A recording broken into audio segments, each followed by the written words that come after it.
Hello, welcome to STH English. Things are changing in South Asia very fast, and for Pakistan, the opportunities are huge.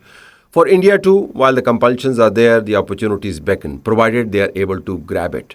On the bad side of the news for India, Trump tariffs have kicked in, and you can see how volatile the Indian stock market has been. Businesses are affected, and the entire machinery that was geared up for nearly 20 years to engage with the US on the trade platform seems to now be scratching its head as to where should we relocate ourselves, how should we reposition ourselves. The Indian products are going to become very, very expensive.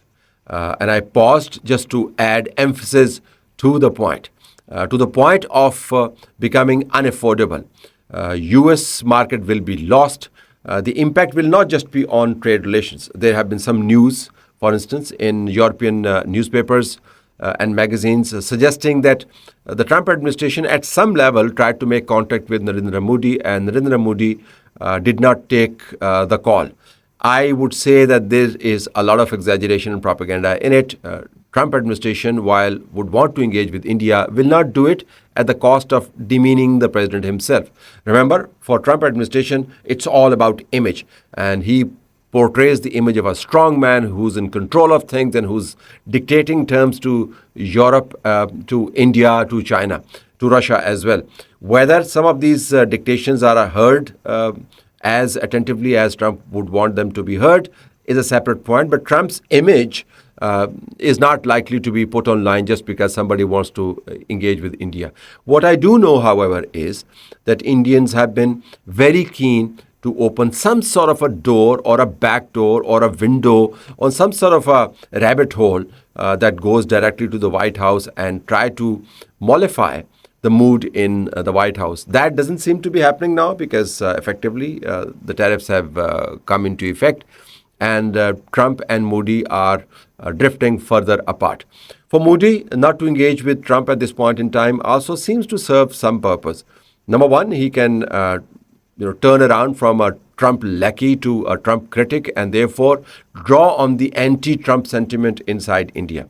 Number two, he can rebrand himself as a defiant nationalist who's standing up to a superpower and therefore try to rally some support around himself, which seems to be breaking away because of his age and the fact that new leadership is pushing up the glass ceiling that he had imposed for a long time internally in BJP. Modi can also do something else, which is to portray his opponents to be Trump lackeys and saying that, I'm the guy who's taking the hit and I'm the guy who's standing up to Trump. I may not be articulating it, but you're the guys who are trying to undermine me and therefore you're undermining India.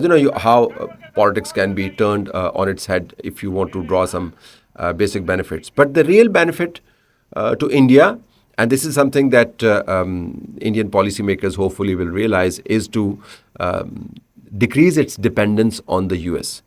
They can decrease its dependence on the US in a humble way and therefore come back home, as we call it, and bow their head to the dictate of geography, bow their head to the fact that this world requires coexistence, or they can do it in a hubristic way, which is that, we are defiant and we are the ones who rule the roost as far as Asia is concerned. And therefore, America is not our ally anymore. It's not an enemy, but it's an adversary as far as Trump is concerned. And therefore, we are going to chart a separate course. And then we're going to assert ourselves, stomping around in South Asia. The paths are open. But for Indians to now cut down on their dependence on the US seems to be inevitable.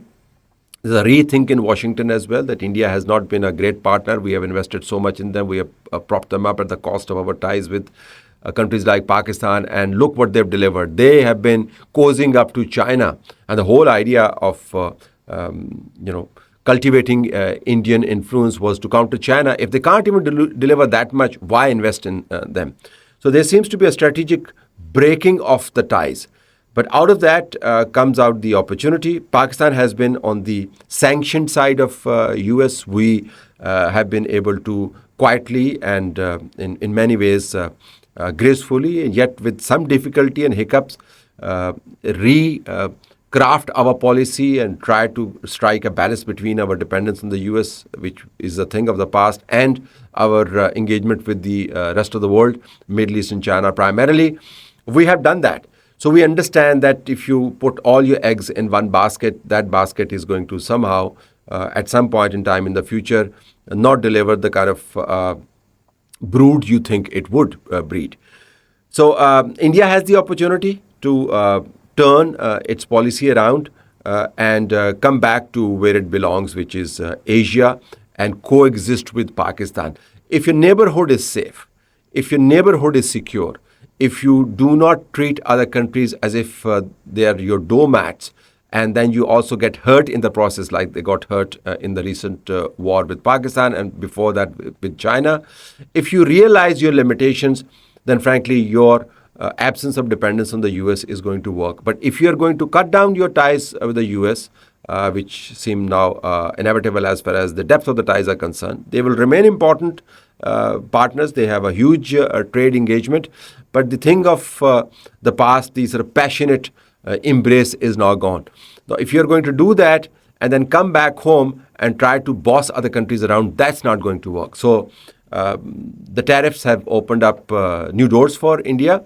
There are two doors. So one is a door of humility and also camaraderie with South Asia and coexistence with its neighbors. The other door is the door of hubris and arrogance. Let's see which door India chooses to walk back into Asia. Hopefully the right door.